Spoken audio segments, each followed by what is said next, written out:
In 1983, a team of deeply pious scientists conducted a radical experiment in an undisclosed facility.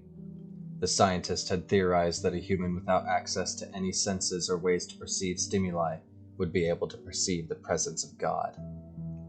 They believed that the five senses clouded our awareness of eternity, and without them, a human could actually establish contact with God by thought.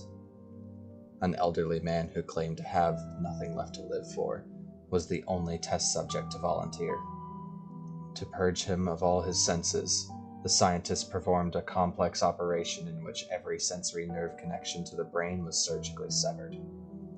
Although the test subject retained full muscular function, he could not see, hear, taste, smell, or feel.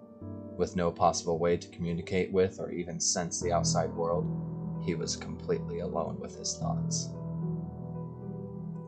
Scientists monitored him as he spoke aloud about his state of mind in jumbled, slurred sentences that he couldn't even hear.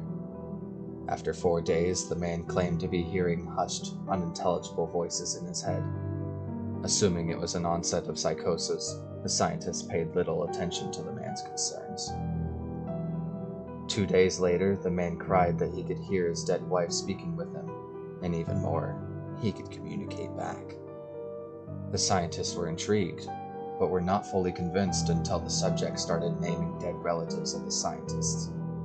He repeated personal information to the scientists that only their dead spouses and parents would have known. At this point, a sizable portion of scientists left the study. After a week of conversing with the deceased through his thoughts, the subject became distressed, saying the voices were overwhelming. In every waking moment, his consciousness was bombarded by hundreds of voices that refused to leave him alone. He frequently threw himself against the wall, trying to elicit a pain response.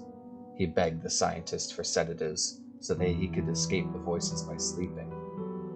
This tactic worked for 3 days, until he started having severe night terrors.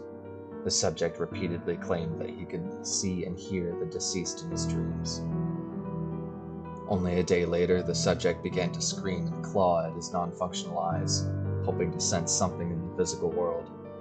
The hysterical subject now said the voices of the dead were deafening and hostile, speaking of hell and the end of the world. At one point he yelled, "No heaven, no forgiveness," for 5 hours straight.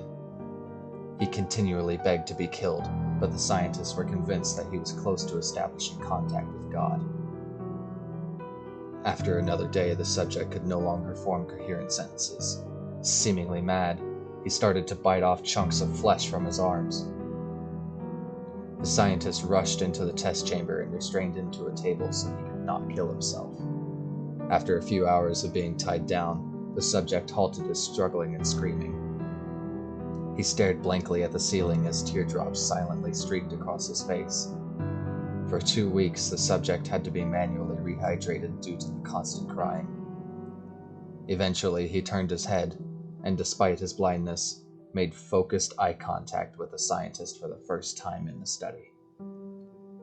The subject whispered, "I have spoken with God, and he has abandoned us." The subject's vital signs stopped. There was no apparent cause of death.